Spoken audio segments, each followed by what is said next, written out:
Hello and welcome to the Brooklyn Rail's 884th New Social Environment.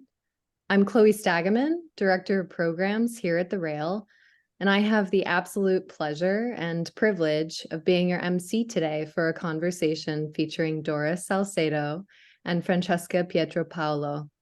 We're thrilled to welcome poet Susana Plotts-Pineda here to close today's program.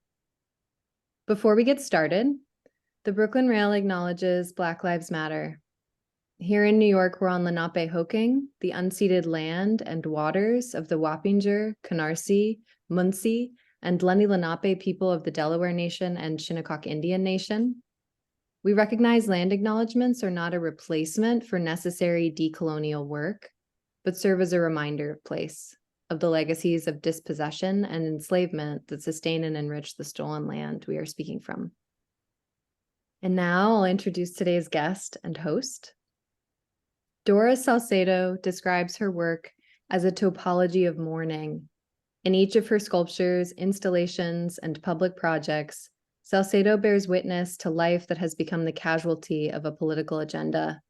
Living and working in Bogotá, Salcedo draws on her own experience of Colombia's violent political history, as well as responding to wider global concerns. Reflecting on a contemporary human condition scarred by war, migration, economic challenges, and personal loss, Salcedo's practice is further informed by a deep engagement with philosophy, literature, and poetry. And our host today, Francesca Pietropaolo, is an Italian-born art historian, curator, and critic based in Venice. She has held curatorial positions at the Walker Art Center, MoMA, Fondazione La Biennale di Venezia, and Fondation Louis Vuitton. She's the author of numerous essays and is the editor of Ellsworth Kelly and Writings on Art, 1980 to 2005, and Writings on Art, 2006 to 2021, the first two-volume anthology of writings by Robert Storr, among others. We are so lucky to have her as an editor-at-large for the Brooklyn Rail. And with that, I will pass it over to Francesca. Thank you so much, Chloe, and welcome everyone. It's such a pleasure. I'm so delighted to be hosting this conversation. I would like to thank Brooklyn Rail for organizing it. And I would also like to thank Susanna Hyman at White Cube in London, as well as Dorothy Deans and her team at the Beyeler Foundation in Basel for their great help. And thank you so much, Doris, for being with us. With Doris, we will start off our dialogue by focusing on the works currently on view in Basel at the Beyeler Foundation. Here we're going to share a short video from it that the Beyeler Foundation has put together as I introduce the talk. And it's so we will focus on the works on view in this compelling exhibition, which runs through September 17. So there's still time for those who are in the area to go see it. And it was curated by Sam Keller and Fiona S. of the foundation. It brings together, you will see some images of the installations, about 100 individual pieces, highlighting 8 major groups of works, spanning the years since from the late 1980s to recent times. So it really offers a broad overview of Doris' practice. And then along our talk, we will discuss some public art interventions realized by Doris both in Colombia and internationally. And through them, increasingly over the years, we'll see how she further explores the possibility of collaboration, of collaborative practice, which is a very interesting aspect of her output. And then further along, we would love to also discuss some of the most recent works. And in particular, you will see images of the remarkable installation that Doris presented this year at the Sharjah Biennial, which closes, I believe, just in June. It's a wonderful installation titled Uprooted.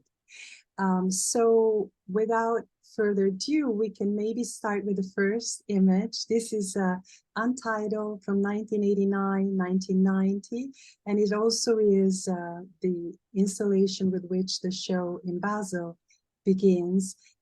Doris, in your sculpture and installation work, you address political and social violence without representing it, without describing the actual event. You respond to Colombia's violent political history, as is the case in particular with this early piece of yours, and you respond also to violence and forced displacement in the world globally. Experimenting with a wide range of materials and techniques, choosing each material and technique based on the testimony of the victims that you collect, you create works that evoke by way of metaphor the loss and the suffering that violence inflicts, and also the scars that brutality and violence leave forever on individual lives and on society.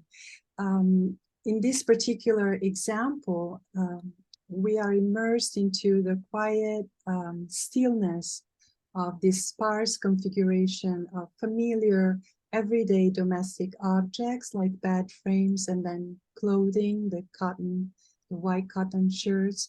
But upon closer inspection, one discovers traces of disturbing violent events and trauma. So for instance, the t-shirts are petrified in plaster. They are pierced through with menacing steel rods. And in particular, the bed frames, they present sort of bandages made of materials such as animal fiber and clothing. So to begin, Doris, I wanted to ask you if you could tell us about the notion of art as an act of mourning, as you have referred to it, particularly in relation to this piece and its genesis. Okay, thank you, Francesca. And thank you everyone for being here today and for paying attention to my work. I really appreciate that. Well, this piece is an early piece that it was maybe the first piece in which I started interviewing victims of violence. There were two massacres that took place in the northern part of Colombia around the banana plantations. And it was a particularly brutal act because banana companies like Chiquita Banana and others will pay the paramilitary death squads to kill farmers who were trying to organize a union. And these poor peasants were murdered, each one in front of his house and in front of their families.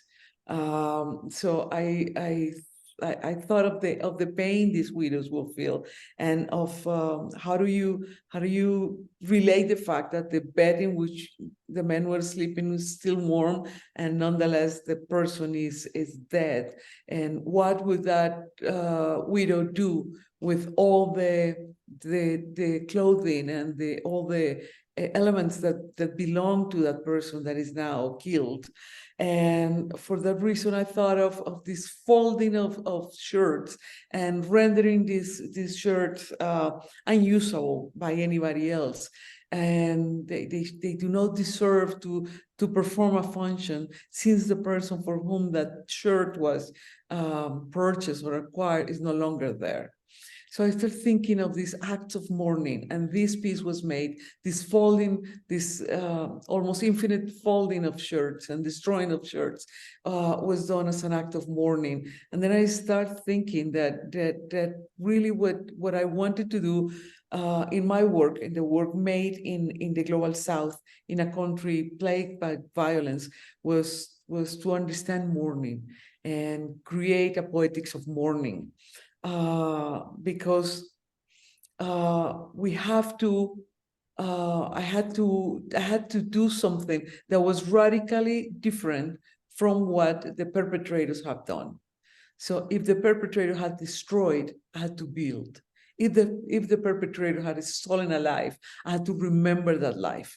So it was as you said, Francesca, it was a way of presenting violence without violence. It's a way of giving back all the meaning that was lost in that violent act. It was a matter of making, I would say, a vain attempt to recover the memory of that person that is no longer there. So it's I see these acts of mourning as a way of finding some symbolic justice for the people, since real justice has never been given to them. No victim in Colombia has ever received real judicial justice. So we're only talking about the symbolic justice. And I thought that this symbolic justice was a way of giving back some respect to these lives that were so thoroughly disrespected and destroyed. And I find that even in these early pieces of yours, experience today, there's always an experience across borders, I would say. So one may think of the experience of war elsewhere and be connected through empathy by this installation that originated from also a long research work that you did specifically in Colombia. Now we're looking at this wonderful installation shot of a really seminal group of works that you made starting in 1989, using furniture and cement. So wood and cement, creating a tension between these two materials and evoking the fact that the person who used these pieces of furniture in their houses no longer are there. So again, there is this presence of an absence and this in-between space, I think, that you're able to evoke, which is about life and death at the same time in terms of memory, bringing back dignity to the lives that were taken. I wanted to ask you, Doris, since this and the work we've just seen are works that you made after returning to Colombia, after you spent a period of time studying in New York at NYU, where you earned your MFA. I wanted to ask you about that formative experience. And I know that you closely studied Joseph Beuys at that time. And so I wonder if you could say something about that in terms of finding your own way of transforming the language of sculpture from the perspective also that you mentioned of the Global South and this notion of social sculpture at large. Well, being in Colombia, being an art student in Colombia in the late 70s and early 80s was very difficult to acquire information about contemporary art. At the time, we were truly isolated from the art world. And the art world was considered as something that happened in the North, in the global North. The history of art that we study, we had these classes where we were taught about universal art history, and that universal art history, of course, was only American and European art history. So one had to go to the North to acquire knowledge. At that time was essential. You had to do that. So I went to New York, and the most interesting thing for me, as I was learning English, and I was learning because it was difficult to find proper bibliography in Spanish, it was finding Joseph Beuys and the concept of social sculpture. I thought that was absolutely essential for me, because I didn't want to do just this minimalist, pure sculpture. I wanted something that had to do with reality, that touch on the materiality of lives.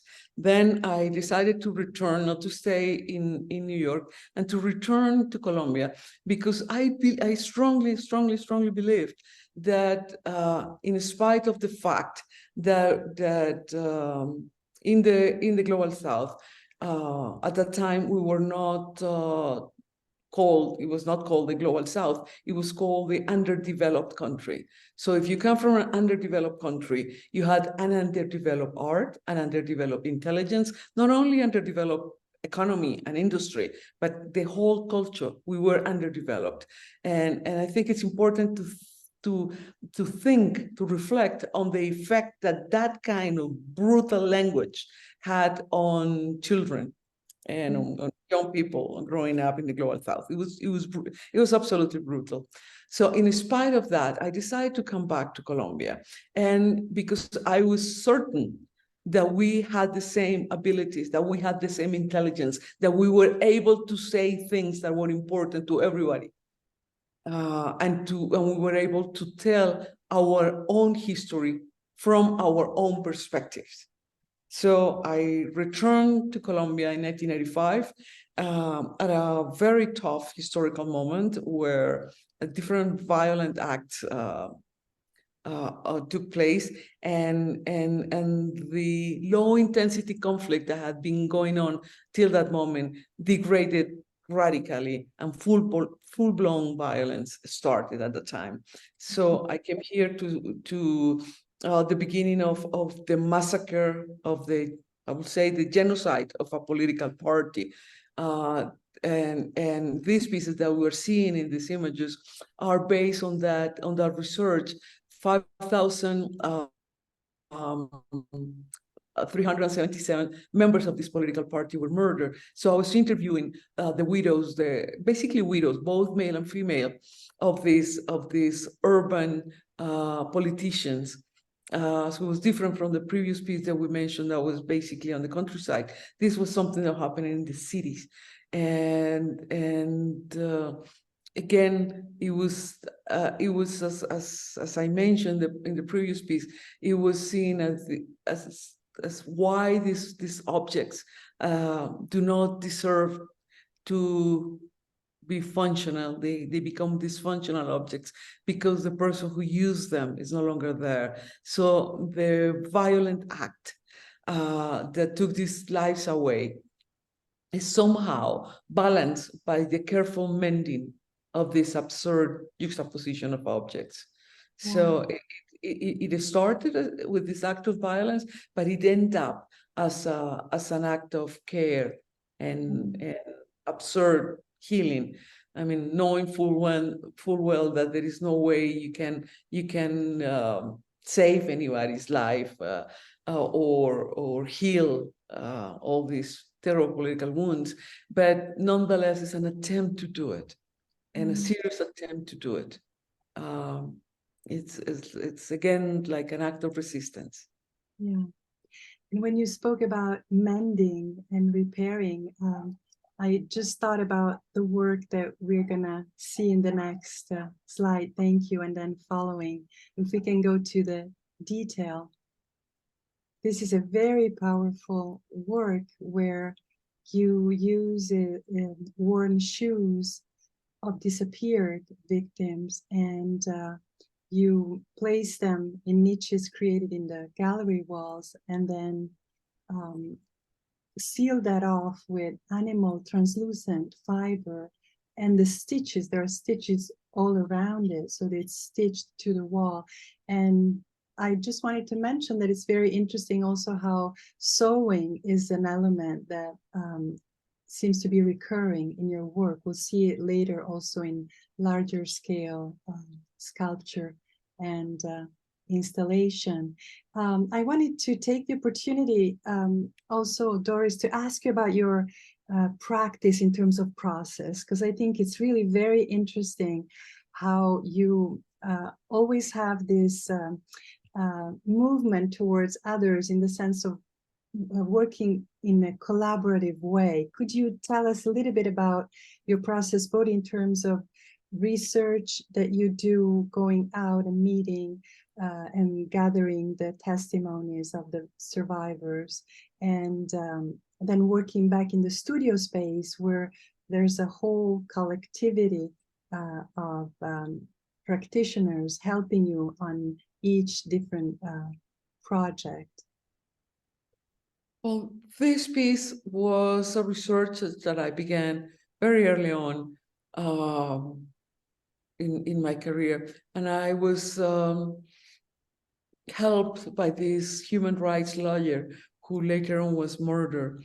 And at that time, DNA tests were not available in Colombia.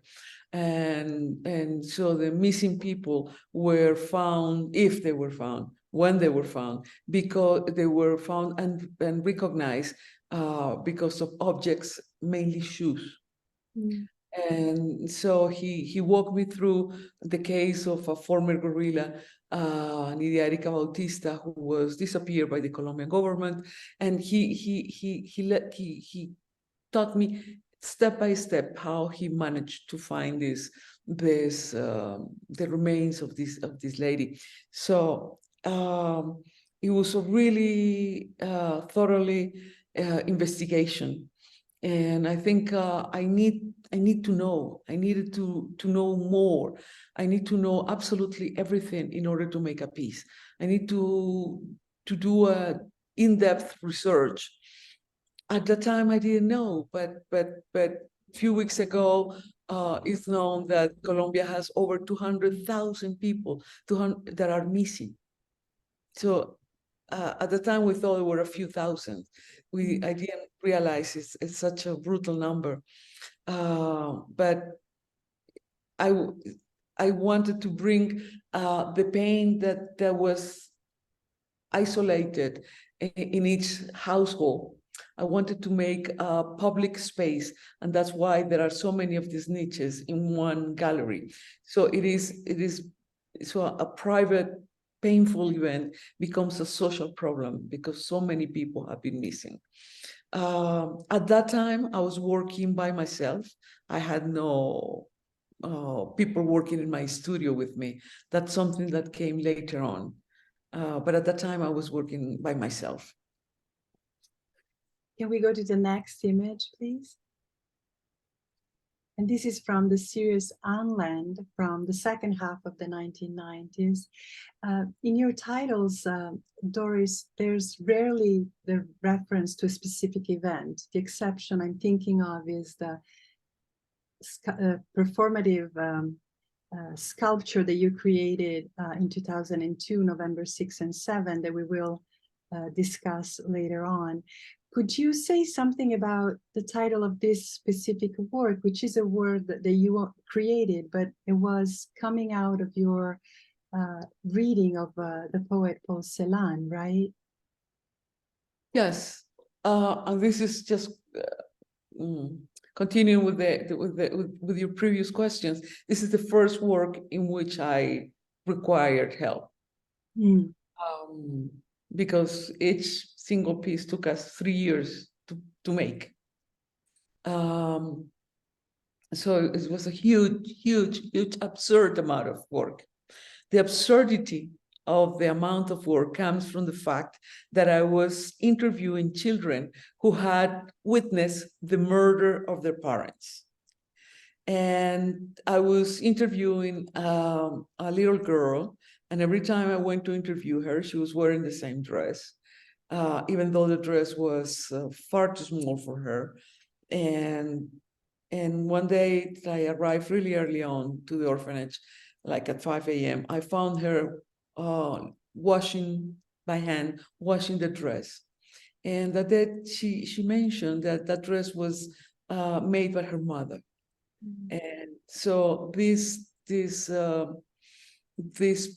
the Anland pieces, this is the orphan's tunic, referring both to the experience of this little girl and to a poem by Paul Celan. Mm-hmm. there were so many people and there were so many children who had witnessed the murder of their parents, and it was such a useless, absurd amount waste of lives, that I wanted to do a piece that was usefully a waste of energy, a waste of life. So I decided to embroider in wood, going through wood with human hair, using this fabric that was absolute, as you can see in the image, is worn out.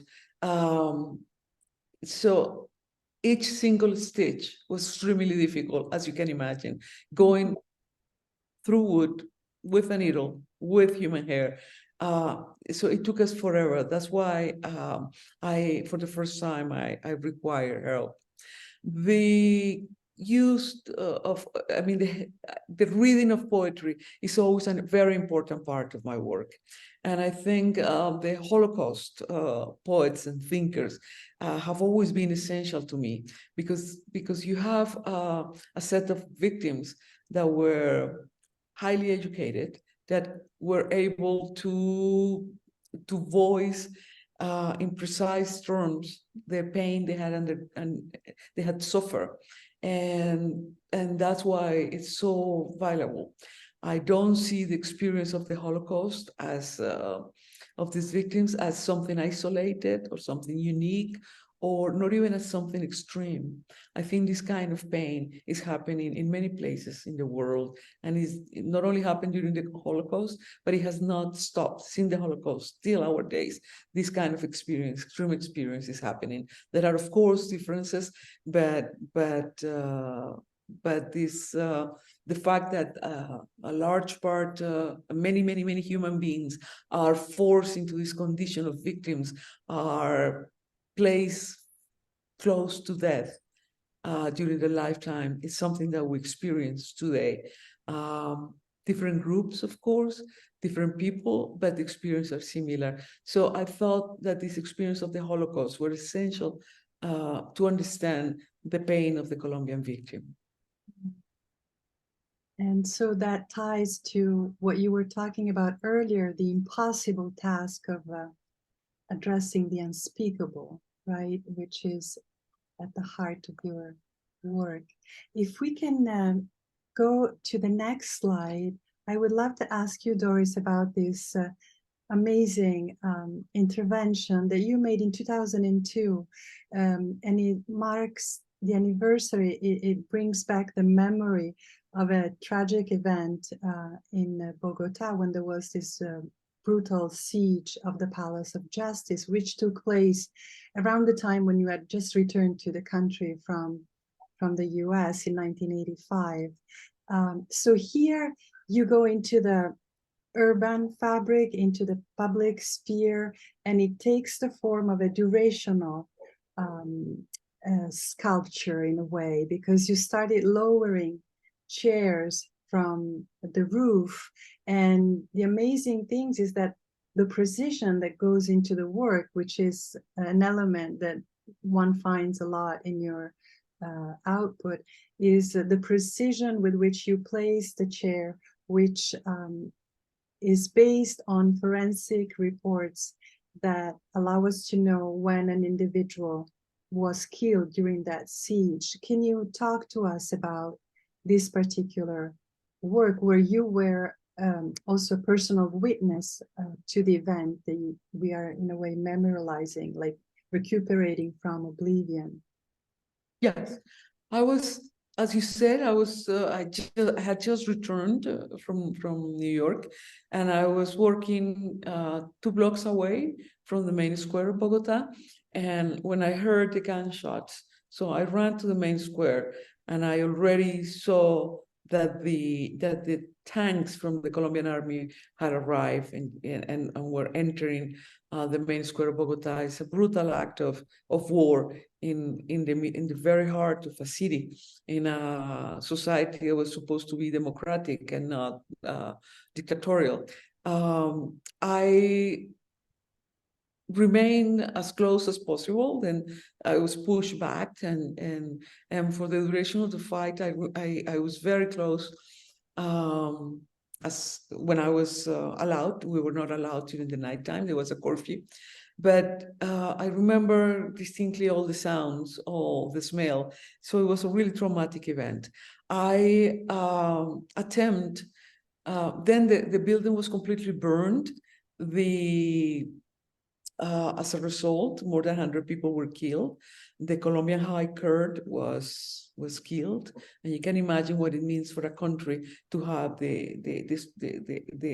justices of the High Court being killed in such a brutal event, initiated by the guerrilla, but then equally brutal response by the Colombian army.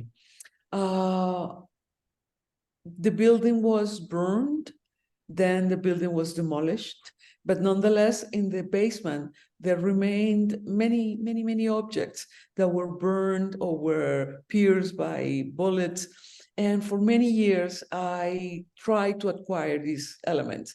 I wrote to the new Supreme Court. I wrote to the Ministry of Culture, the Ministry of Justice, and every time I requested a specific object, that object disappeared from the basement until everything disappeared. I had written hundreds of letters, and every time I requested something, it disappeared. So I was forced for the first time to work with objects that were not given to me by victims, or not found in sites of massacres, but I just have to find new objects. So I found these chairs. I had a huge archive, and as you mentioned, I had the autopsies of all the victims, and I had requested permission to do this piece, and I did not receive permission. One day I managed to get into the new building, and I didn't know where to go. Once I was in the building, I didn't know where to go. It was hundreds of offices, and I didn't know which person to address. Not knowing what to do, I went to the basement, to the garage, and then I saw a little office that said administration. So I went there, and I talked to the guy, to an architect that was the person who administrated the building, and I presented the project I had in mind, and he said that he liked it, that he knew some of the justices that had been killed, and that he would allow me to go in and work in a hidden way during the nights or weekends, and I could do whatever I needed to prepare for this piece in the roof of the building. But he told me that if I did not receive permission from the Ministry of Justice or from the High Courts, there was nothing he could do. I will lose my work.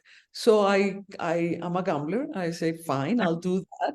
And we work for 3 or 4 months, and we had everything ready. And the day prior to the event, I received a fax. At that time, we communicated through fax, and I received a fax from the Supreme Court saying that I could do it. So I was absolutely ready, and I could do it. I guess they thought that they will impel me from doing it, and that I could not argue that some sort of censorship was against me. So they gave me the permission a few hours before, and on November the 6th, 2002, at 11:35 a.m., I lowered the first chair. It was the moment where the guard that was guarding the parking lot was murdered by the guerrillas. And then we start this event that lasted 53 hours, the length of the battle, and it was a very important moment for me, because at that time in the press you could read nothing about this event. It was an event that had been forgotten. I thought I was like an obsessed person thinking about this, but I had no one to talk to, because nobody remembered it. And that day, being on the streets for 53 hours, every person that walked by told me about their memories. They remember what they were doing, the memories of the event. So I realized it was that the memories had been silenced, had been repressed, but they were very much alive. So it was a very important piece for me. Thank you, Doris. And in the next piece, I'd like to ask you a few questions about Acción de Duelo, Action of Mourning from 2007.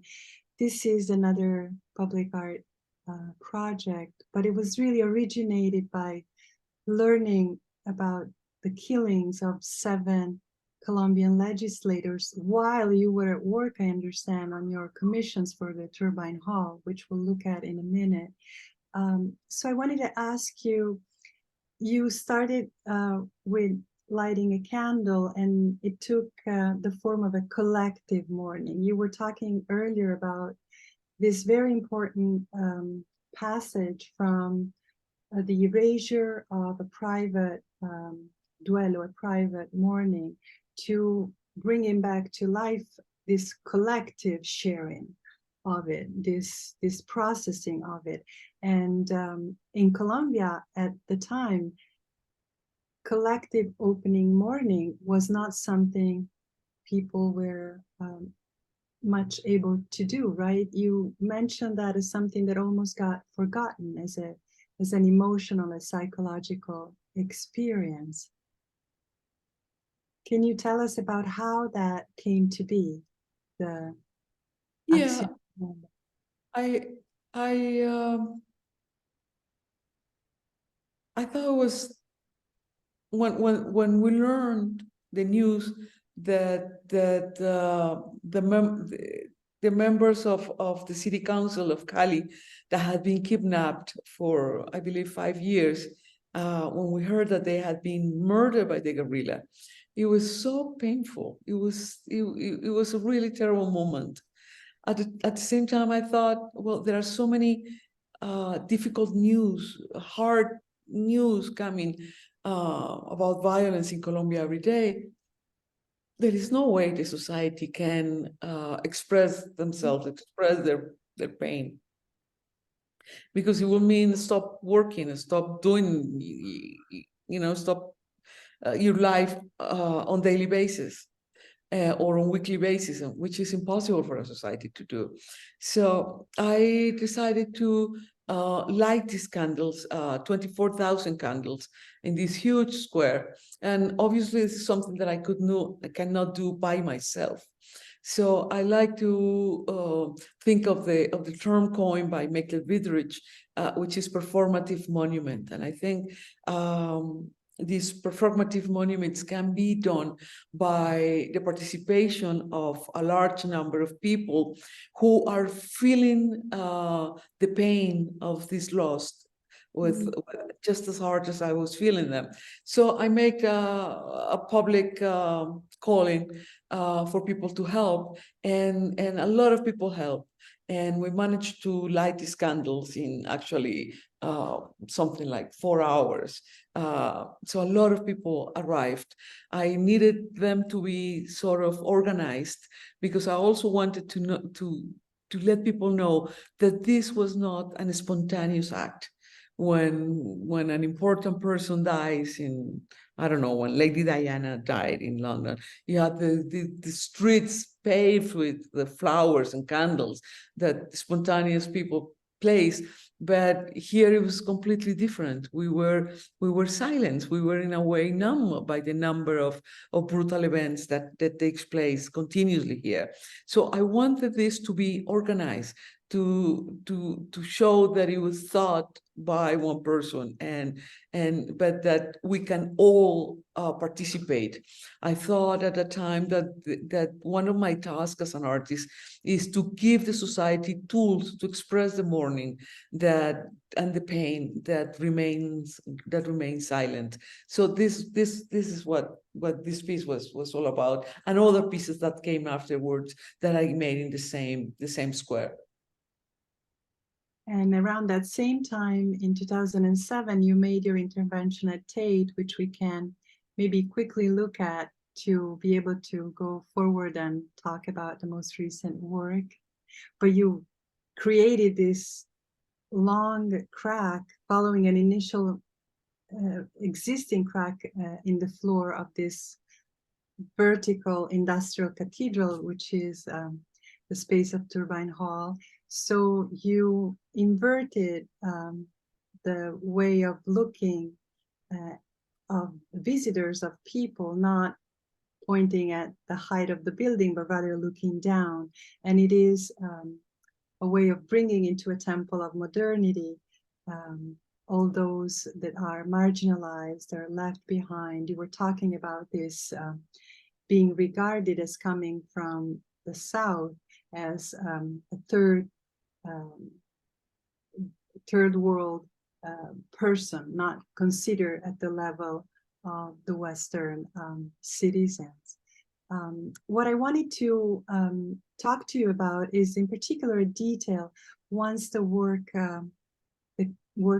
came down, the crack was filled. And if we go to the next image showing the detail, it's something that you welcomed about the piece, is that a trace remained in the building, in the body of the architecture. That is the trace of this violent event in a way, in the sense of creating this openness in the floor. The building at the time, I think, had been open for 5 years, so it was also a newly renovated building, right? Yes. Well, I think migration is one of the most important issues, along with climate crisis, of our time. Absolutely essential issue. We have approximately 1 billion people on the move right now, and if we think in terms of inequality, we used to think in terms of inequality as something that one country might have more resources than other, one country might be richer than other. But I think it is, as Shilon Bembe remind us, inequality nowadays has a different character, different quality, and inequality resides in the capacity for moving. So in the global South, we lack the capacity of movement. We cannot move. And people in the areas already hit by global warming need to move in order to survive. Migrants move because the only choice they face is either die or live. And in order to live, they have to move. But we are not allowed to move. When you look inside this piece, there is a wire mesh. I wanted to show that if the land opened whatever in the world, there will be a fence to stop us, the brown and black people from this world, to going north. I wanted to reverse, as you said, the perspective to which you look at this work. I think one interesting thing to talk about is that when the astronauts for the first time took a photograph from the moon to planet Earth, the south was up and north was down. So of course, the Americans had to twist the photograph to show that north is high and south is down. So I wanted to change that perspective. And we need to look, if we want to think of a decolonized world, we have to change this perspective. So what is supposed to be high it's actually down. What is considered left or wrong or evil, it needs to be right. What is right, that is considered to be correct or proper or fair, it has to be a change in order to create an equal a world where equality is possible for every inhabitant, coming from the south or coming from the north. So in this case, before making the piece, I was sitting at the turbine hall for over a week, and I was amazed that every person that walked in the turbine hall looked up and went like, wow. And I was thinking, why why such an amazement for an industrial building? What is so extraordinary? I mean, we know that engineers are able to make these buildings and higher and taller and whatever for a long time. Why are we so obsessed with giving credit to reason, to industrialization, to capitalism, to all these facts, and none to important issues like the fact that people are dying when crossing borders? So I thought of this word shibboleth, which is a word that appears in the Hebrew Bible in the book of Judges, and it narrates the larger massacre that took place in the Bible. And two Israeli tribes were fighting, as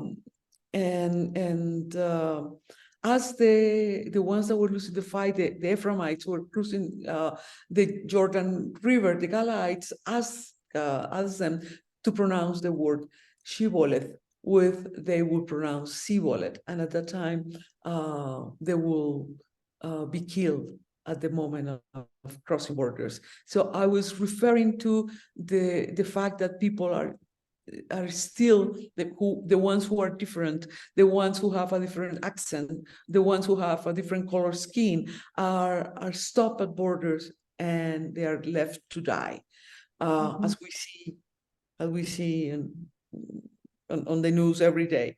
So I wanted to change that perspective and not looking up at this rationalist building, but looking down to the part of modernity that the global north has entirely obscured and silenced. That is the fact that imperialism and colonialism has played a huge role, an essential role in the creation of modernity in Europe. So I was addressing all these issues. Evidently, it was clear to the Tate that, and that was part of the project, that scar will be present because it is impossible to make concrete floor even. So I think it's very important that the scars that we, the colonized people, carry is present in this modernist building as well. Yeah, and it stays. There's another floor piece that you did within the gallery space. If we can go to A Flor de Piel from 2011, 2014. There you go. This is from the show at the Beyeler Foundation. It's a wonderful, poignant piece, Doris, where you've used rose petals and they've been sewn together.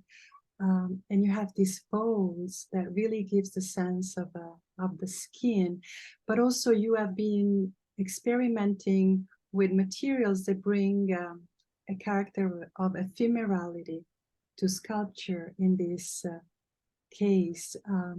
And this is a sort of a monument in terms of bringing back the life through memory of a Colombian woman that was tortured to death, right? Here we see the detail of the stitching. How can you talk about this piece and also tell us about this almost impossible aspect to your work technically or materially?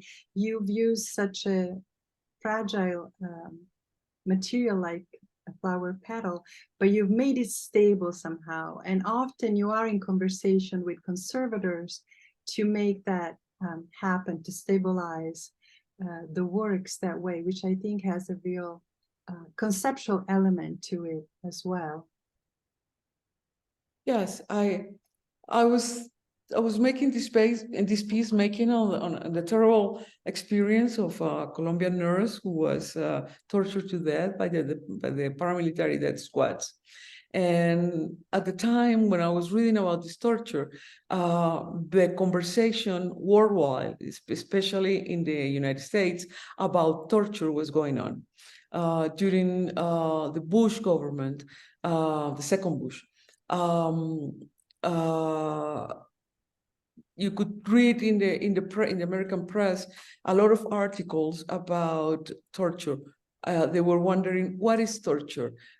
Is it possible to torture a person if the torturer doesn't want to inflict pain? I mean, it was an absurd and in ethically so corrupt argument to justify what they were doing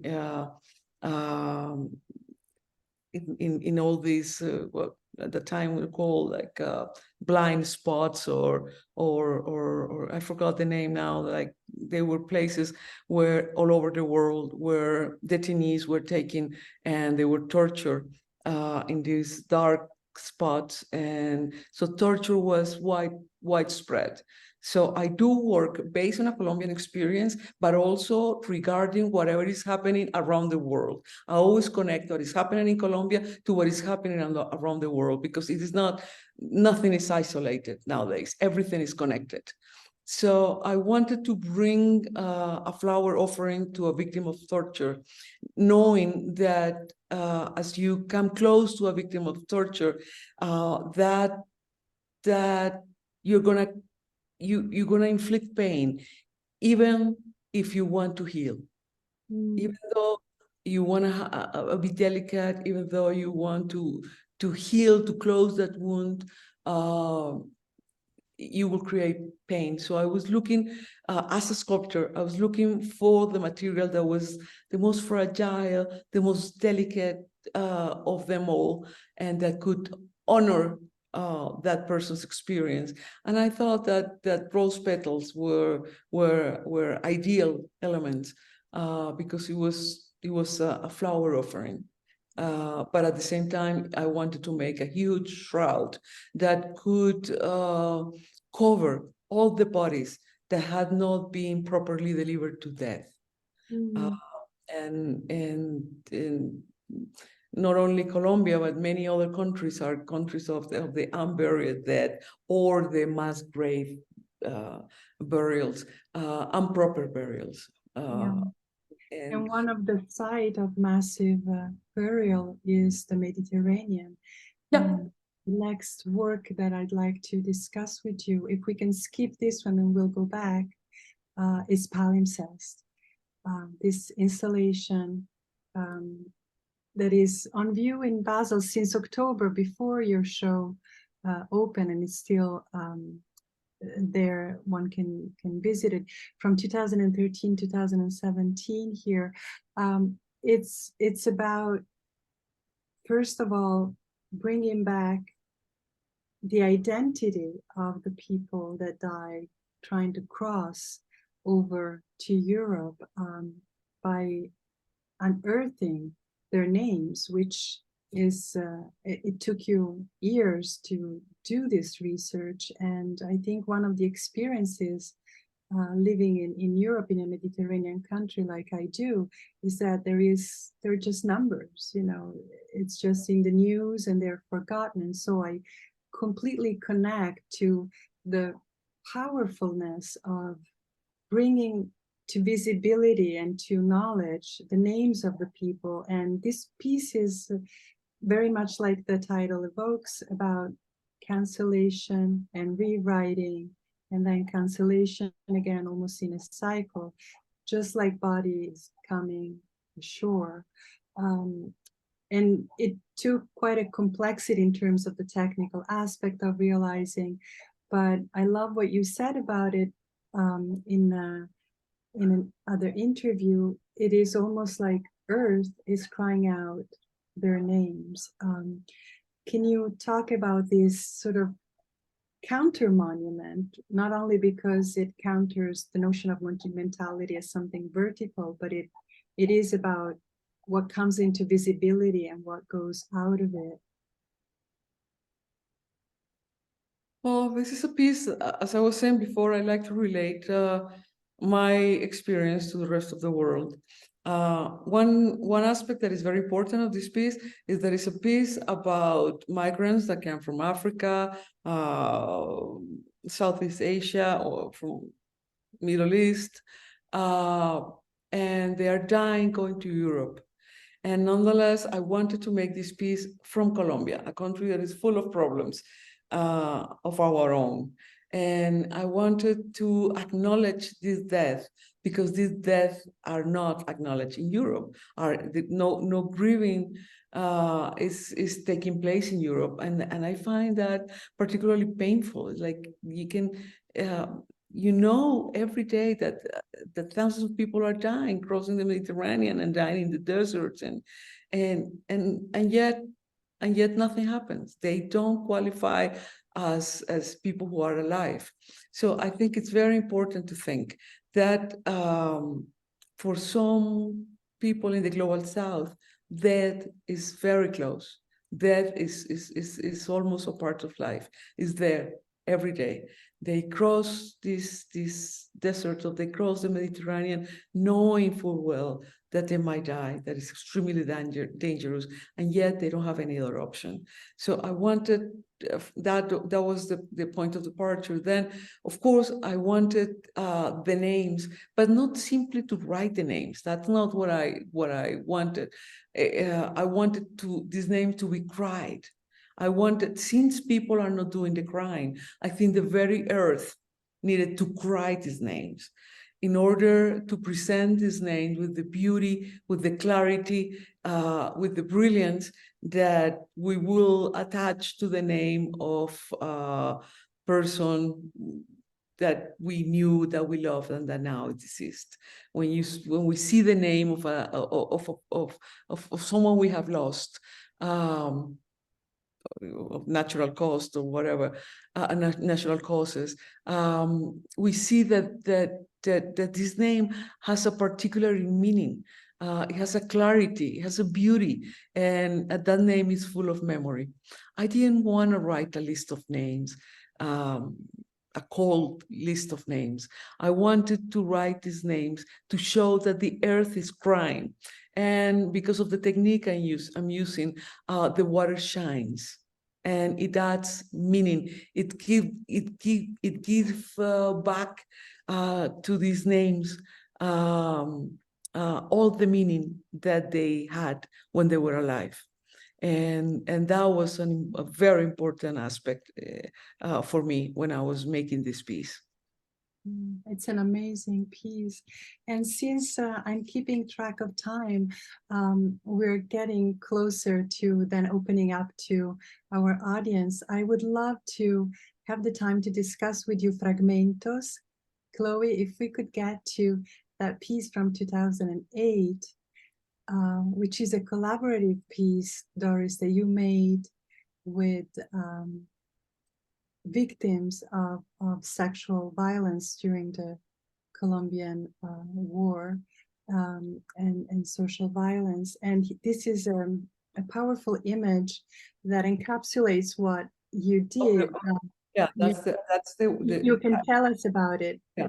I was given 37 tons of weapons, given up voluntarily by the Colombian guerrilla FARC as part of the peace agreement. I thought of the pain, that the death and the pain and the horror that these arms had caused, and I decided that even though they had been given to me to make a monument, I decided not to make a monument, because I believe arms should not be monumentalized. They don't deserve to be monumentalized. I didn't want to make a monument because monuments are hierarchical. Monuments have attempt to belittle us in front of a grandiose totalitarian version of the belligerent past of a nation. So I decided to do the opposite. So I invited a group of women who had been sexually assaulted, or in many cases they had been sexual slaves of armed men. From different groups, from the left-wing guerrillas or right-wing paramilitaries or the Colombian army. So women who had been raped by armed men. I invited them to hammer a soft metal, out of which later on I will make some molds. and the melted guns will be cast into those molds that had been prefabricated. So it was a beautifully collective work, because the women whose bodies had been used by the perpetrators, who had been silenced and subjugated, all of a sudden were given a hammer. And this heavy hammer had the possibility of really inflicting and changing the shape of the guns. So they knew they were making history, because this contra monument, this floor, they make with this we make styles, and they form a floor, which is the floor of a museum of contemporary art and memory, which is very close to, it's in the center of power, very close to the house of the Colombian president, to the house of the Congress, to the city hall. So they knew they would be placed at the heart of history. By doing this, they symbolically, we managed to reverse the power relationship that armed men exert on civilian population, and specifically on women. So as this is a place where, for example, I had an exhibition by Francis Alice, and in other cases we have works in which victims are taking place. Maybe we can see another image. The next slide. This is the space, and then the next slide. Yeah. Like here, for example, there were some really important civic unrest in Colombia, and in this demonstration, more than 40 young people were murdered. So we placed the photos of the murdered kids, and their families were invited from all over Colombia, and we gave them. We also found some lawyers that could help them hopefully find justice. Next slide, maybe we can see in the next here. You see that it's a very large room in Fragmentus, and as I was working with a group of victims of sexual violence, I realized that many of them were illiterate. So we organized in Fragmentus workshops, so the women learn how to write. And once they knew how to write, we start doing creative writing workshops, and we read poetry. So they understood that they could tell their story, but beauty had a role to play in their testimonies. So after reading poetry, they wrote really beautiful testimonies of what had happened to them, and they were invited to write their testimonies on the walls of Fragmentus. So it is the victims who are making the works, who are transforming our reality.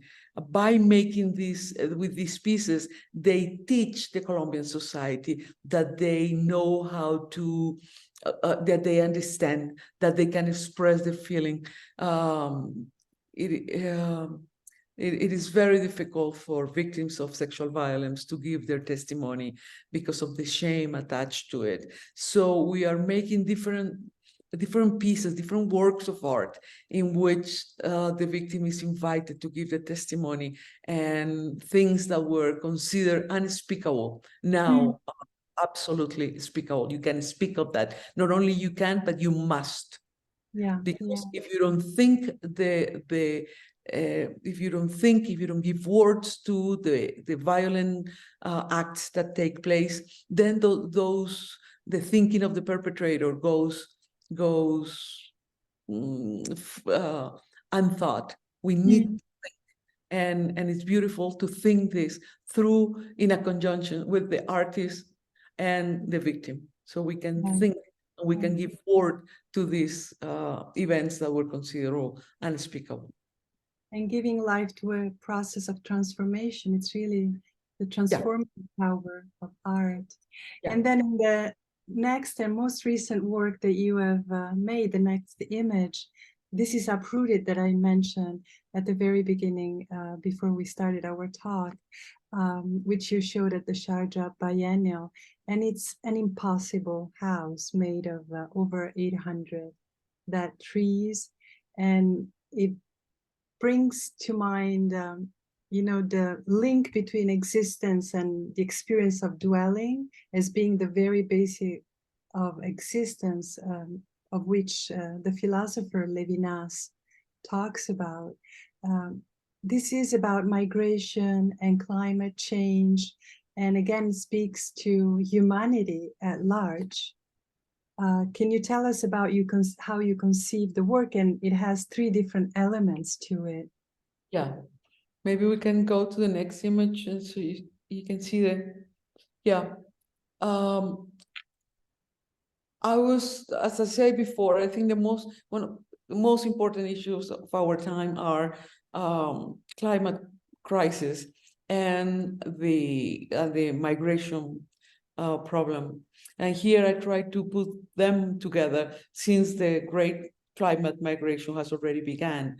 And we're going to have not only 1 billion migrants, but far more because of the climate crisis, as what the water level rises, as agriculture becomes impossible, there is political turmoil, and of course, more and more people are forced to migrate. It's important to note that most migration is forced migration. Yeah. As always, I start loan research. First of all, on how the climate crisis has made living conditions impossible in the areas of the world that are already affected by the climate crisis. It's no coincidence that the Global South is the area most harshly affected. Then I thought of the way when they leave dead forest. There are images in Central America on how when these caravans of people are walking up north, they are leaving dead forest. You can see the relation of the dead forest and the caravans. Now migrants are not walking alone; they are walking in groups. So this image shows the caravan and the terrible loss of forest. Then in the middle of the piece, you see that it is a tight, so the forest, the dead trees are open up, and then the piece closes up, and there is a tight succession of trees that are very much like the border between the US and Mexico. You see these bars that cannot be crossed. So the trees become that kind of border wall. There are more than 30 border walls built in the world right now, and many more in construction. And then at the end, the trees become even closer and build this impossible house. It is an impossible house because a house is a place that you're supposed to inhabit. This is a house that you cannot inhabit. Maybe we can go to the previous images to see the house, to the front of the piece. The other one, the previous one. Yes, so here, you cannot see through, it's absolutely dense. It is made of 800 trees. And this house delineates a space that is an out space. It's a space that has no inside. It's only for the migrant. It's only outdoors. The migrant will never be welcome. A migrant will never own a home. So this is what this piece is trying to show. It is a piece that is absolutely sculpted. So 800 trees are previously carved into each other, and to create this image of this house that becomes not a reality, but an utopia.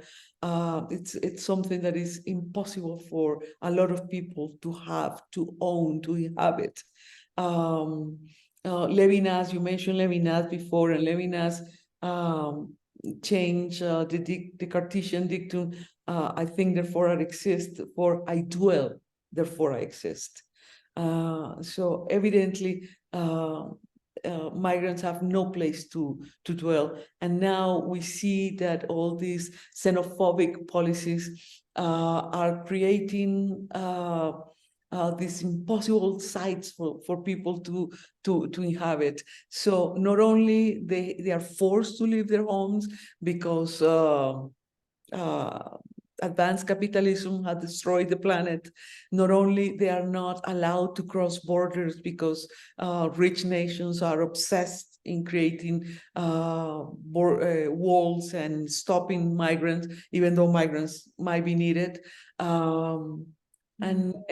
And once the very few that manage to get through, the many few that manage to go through these walls are hired in the most unspeakable jobs, like construction or meat packing factories, where they are close to death again.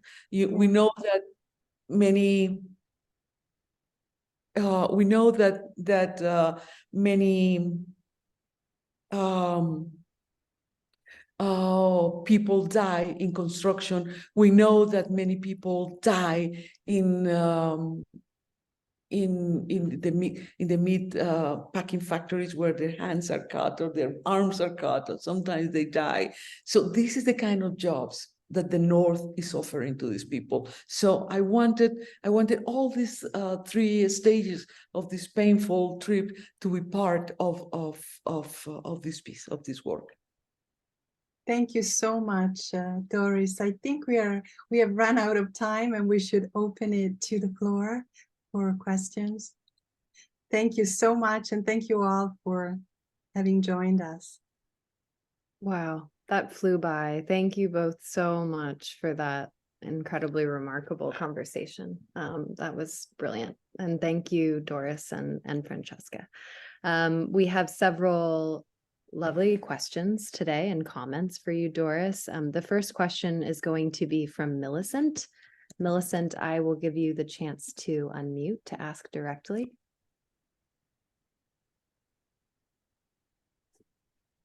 Hi.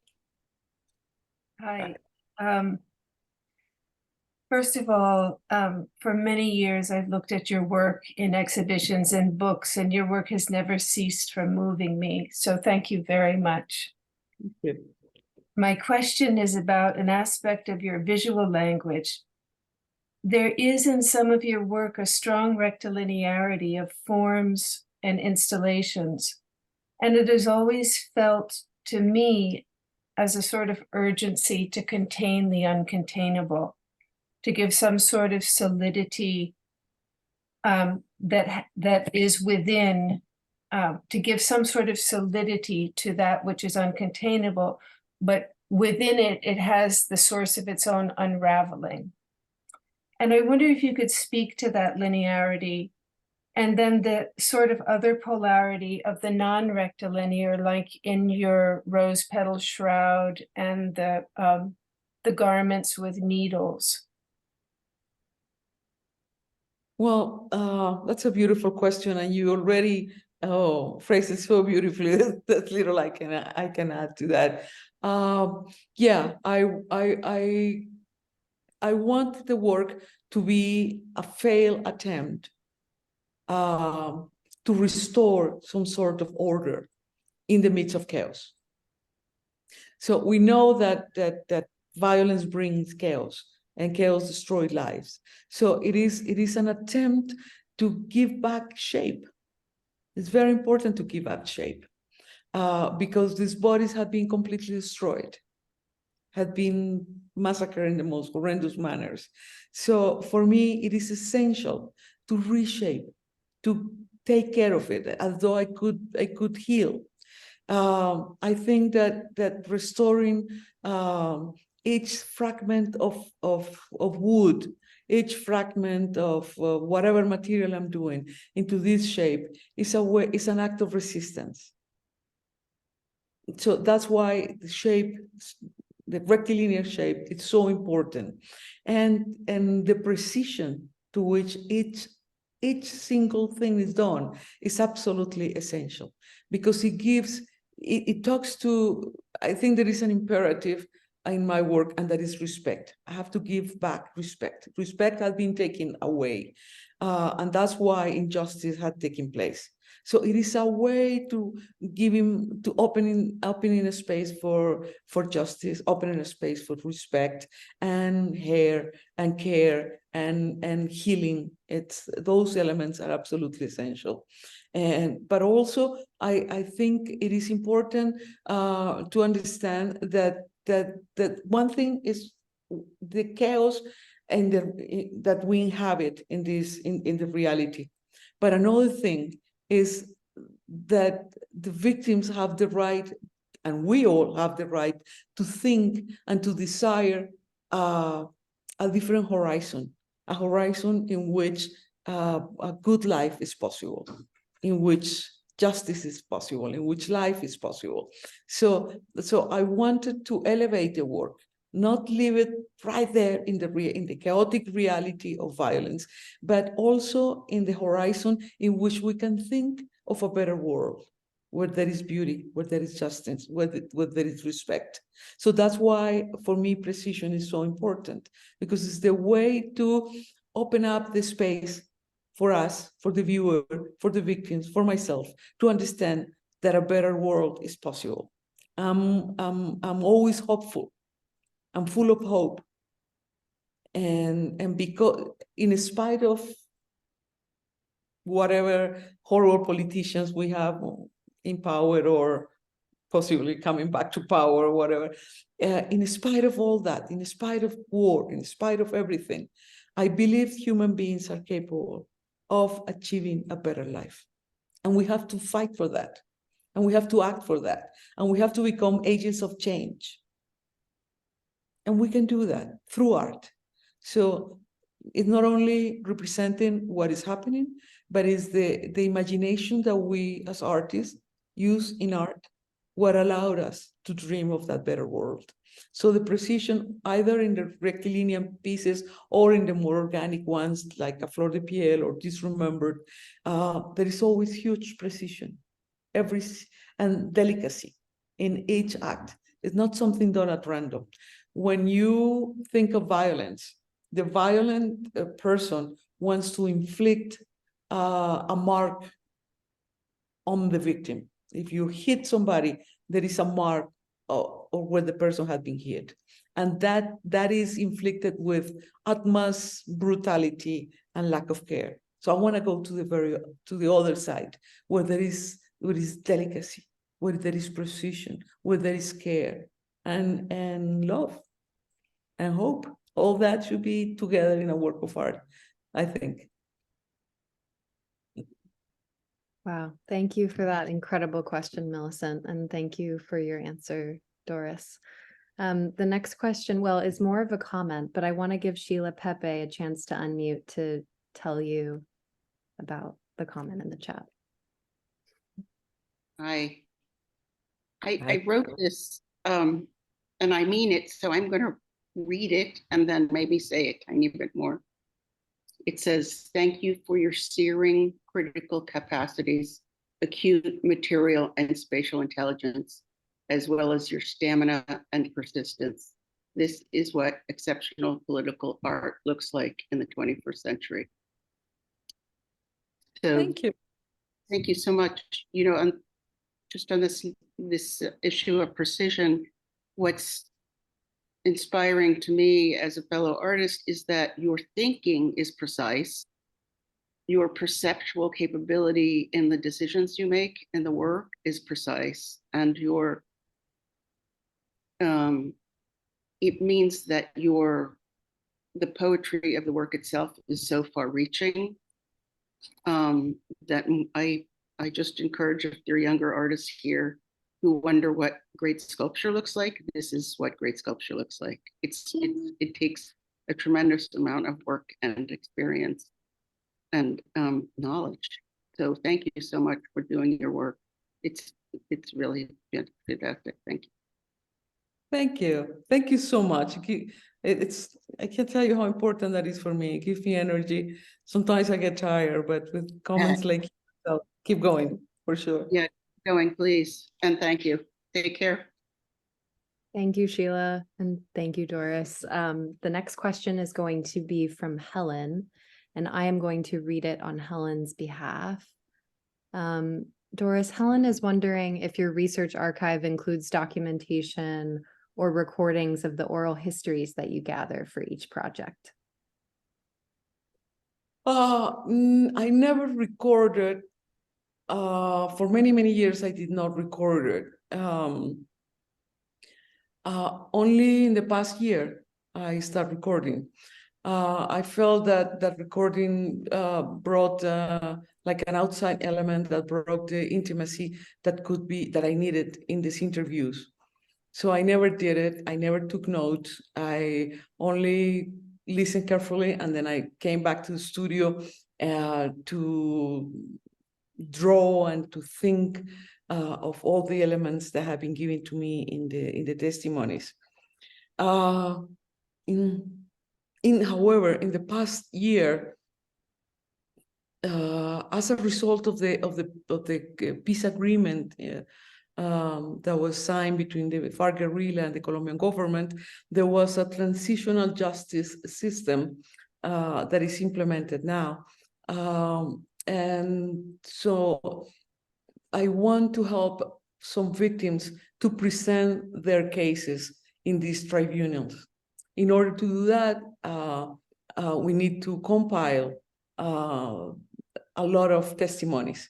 So right now, in the past year, I've been interviewing young people who were forced into the guerrilla.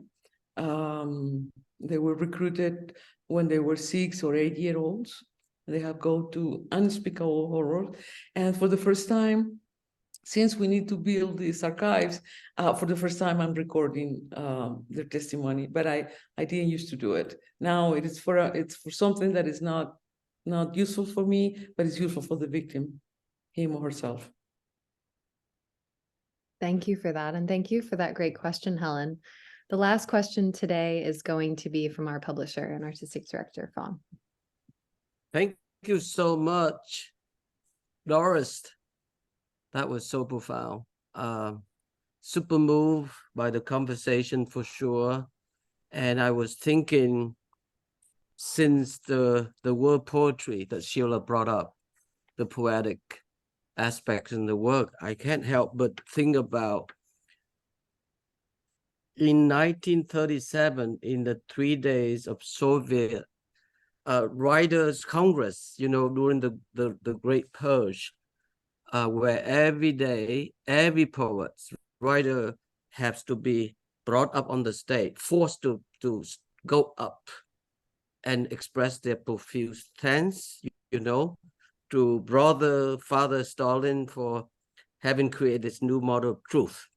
So Boris Pasternak was standing right next to the Stalinist killer, Andrei Zadokov, and he was in complete total silence, and all his friend was insistent to him, asking him, we all gonna go, but we need something that you would say so that we can take with us. So Pasternak accepts, and he walks on the stage, and then he gives the number, Sonnet 30. And 2,000 people stand up and they recite that Shakespeare sonnet. When to the section of sweet silent thought, I summon up remembrance of things past. You remember? So it was a testament, the fact that you can't kill poetry, you can't kill language, you can't kill us, essentially. And so I grew up in Vietnam, where poetry was the most subversive, powerful form of expression, because in Vietnam, 1,000 years of Chinese domination, and then there's 200 years of French colonization, a few years of Japanese, and 25 years of American there. You can't really have time to make painting and sculpture, you know, Doris. Yeah. So you have to express through poetry. And one of the things that we were taught from as children was to memorize poems, epic, long poem, because you can bring that with you, you know, everywhere you go. So my point is that, sorry for the long belated Oh, beautiful, beautiful. thinking about your work, but thinking in poetry in that aspect, you know, I can't help but also thinking about magic realism, not just talking about the writer, you know, like Marquez or Rivera or Besso, but I'm thinking about the poets there, like Mutis and Luis Andres Caucedo and others. So the question is that, how would you describe your work in relationship to poetry? And also, is there any trace of magic realism? Because magic realism, it was so necessary for that generation. No, I think I don't see my work related to magic realism at all. I think it was important in a moment where we had were searching for an identity in Latin America, and that identity was created through the Cuban Revolution, through magical realism. And I think that moment is not important now. But for me, poetry is absolutely essential. I would know rationally how to say, I cannot give you an answer and saying I'm using poetry in this specific manner, because poetry is something that goes across my thinking and is not exactly rational. And I think that's the beauty of it. That's what is poetic, because you cannot, because it has, because it's paradoxical, because it has multiple meanings. But I think that whatever is not poetic is not art. So I need to be reading poetry every time, every single time I'm working. And when I'm facing, I receive really difficult testimonies, things that are very difficult to deal with, and then researching events that are very, very hard to deal with. And for me, poetry has become like a refuge. I go to poetry, and then my pain is contained, and somehow I can articulate something out of it. So it is, to me, is a real tool. It's something that I use on daily basis. It's something that holds me. I think without poetry, I'll be lost. Emotionally, I don't know what I will be. So and I look at different, not only poetry from Latin America, but also, I mean, the Russian poets that you just mentioned are essential to me, and it gives me the strength. I don't know if you know the poem Requiem by Anna Akhmatova in the preface. Absolutely. The preface. I don't know the word. Well, she writes that she said that when she was in front of this jail where her son was kept, she always mentioned 300, a line of 300 people, and she waited for 300 hours. And then she said that a woman that had a faceless face came up to her and recognized her and asked her, can you tell of this? And Akhmatova said, yes, I can. And she said that in this faceless woman, a line, a violet line that she interpreted like a smile, appeared. Yeah. I think that Mhm. that's why we need to tell of art, and that's why poets that have been so brave have to nourish us, and we have to be close, because I think poetry is up there, and all the rest of the artists are down here. So we have to Yeah. look up, learn from them, and for me, it's the only way to talk about the horror that happens around me. Yeah. Well, thank you so much for that answer. That's why Stalin couldn't kill Ashmatova nor No. Pastor. No. That's right. And Norma Cole, our great poet friend here, is happy to hear what you just say there. I deeply feel the same way, Doris, because we all try to exercise what John Keats' famous term, negative capability, and that's our power. How do you live with the greatest uncertainty, anxiety, and turn that into an incredible, miraculous energy counter to everything else that they try to do to oppress us, the Yeah. alternative voice. So thank you so much. I'm glad to get out of the way magic realism, never again to think of it in relationship, but it's good to ask, because sometimes, you know, your mind wanders and other people try to ask you the same question. But thank you so much, and I'm grateful you're here, and thank you, Francesca, and I turn it back to Chloe. Thank you so much, Fong. And thank you again to Doris and Francesca, and to all of you for your very, very thoughtful questions today. At the Rail, we have a tradition of ending our community events with a poetry reading. And today I'm thrilled to welcome our Poet Laureate of the Day, Susana Plotts-Pineda, to the stage. Susana Plotts-Pineda is an artist and writer. You can read her work in the Brooklyn Rail, Kitchen Magazine, Global Performance Studies, Waif Magazine, and The Drunken Canal. Her performances in film have shown at Performance Studies International, Beam Center's The Lighthouse on Governor's Island, and the Orange County Film Fiesta. Please join me in welcoming Susana for a reading. Thank you so much. Thank you so much, Doris and Francesca and the Rail, for having me. It's really amazing to be able to read at this event. So I'll just read 3 short poems. This first one is called Hour of Desire. We had to begin at some point, but the architects were too worried that the whole structure would collapse onto itself and become something else entirely, become a dream no one could return or escape from. I was afraid of this too initially, but they told me trust my instincts, as we had been here long enough to understand shapes change daily, even though occurrences are forever etched into a sky, beaming its invisible furor.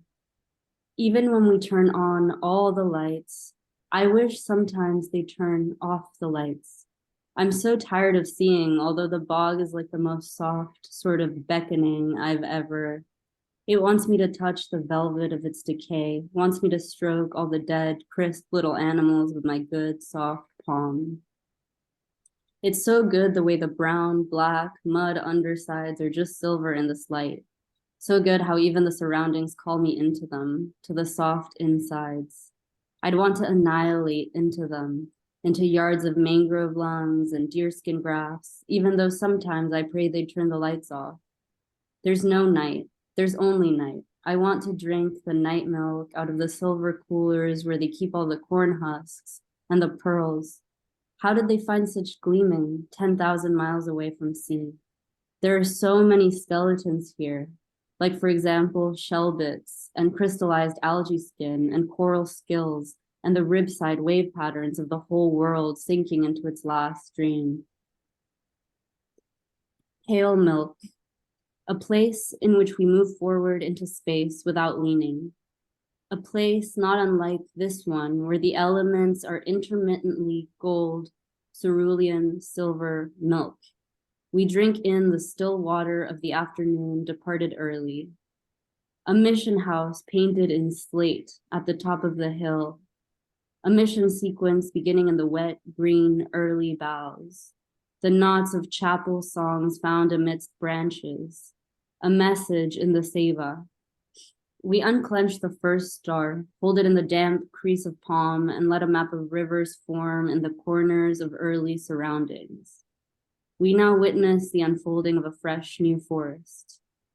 The second unlatching was this one, wax hands tracing lines on paper, inventing direction atop small veins and terse skin and an ever-unfolding flatland called belonging. And now on splayed bark, we trace invisible circles above belonging. Light markings. At night, beneath the grandmother moon, children unearth starlings, soak appendages in straw water, parse predestination, smell rain beneath alfalfa. Brewing lemon tea, we eat dry crust with buttercream, toss necks up to thatched sky, three mouths, current, upstream. Surreptitious, susurrando, incantation, un encanto. As heaven knows, a hull is not a hull until it has been stripped of inner inklings. Seeds and pulp cool, stream, somnambulate towards fuchsia.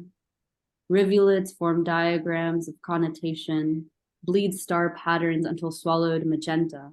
Then, desemboco, a stasis known long ago as architecture, or as field under bright light examined, as mountain, as mission, as endpoint or translucent state, as chart traced into index, as light markings disrobing cartography, as cobalt foray into schema, as contacto con un mundo racional, as reprieve from God, as comet, as God, as eating dust from your palm, as give me your hand, as sweetening, as sugar, as mouth dampened, as remember flat space, as pearl agony of tide, as center from which all possibilities potentially disrupt time, as silence under blue blinking carcass of sky. Thank you. Wow, thank you so much, Susana, for reading to conclude today's event. That was brilliant. And thank you, of course, again to Doris and to Francesca, and thank you to Susana and the team at White Cube and the team at Fondation Beyeler for all of your help in preparing for today's event. It was so great collaborating with you all, and we'd like to thank the Terra Foundation for American Art, who sponsor our NSE program and make daily conversations like this one possible, and for their support of our archive, which you can view on our YouTube channel. For 22 years, the Brooklyn Rail has provided a platform for the arts, culture, and politics through our free monthly publication and public events like this one, our daily NSE. You can check the chat for a link to donate to support the Rail. And if you're free on Monday at a special time of 7 p.m. Eastern, join us for a conversation with Wong Chun Chen and Paul Gladstone about the life and work of artist and poet Dadong Dajong. We'll conclude with a poetry reading of Dadong Dajong's work. And as is Rail tradition, you all can now turn on your microphones and say hello and goodbye as you leave. Thank you so much for joining us today. Thank you very much. Everyone, have a good weekend. Thank you so Doris. much. Thank you. Thank you. Fabulous. And thank you, Francesca. Thank you so much. Thank you so much, Doris. Thank you, Doris. Thank you. Thank Take you, care. everyone. Thank you, This is a good one, y'all. I feel so lucky. Susana. Stories. Thank you.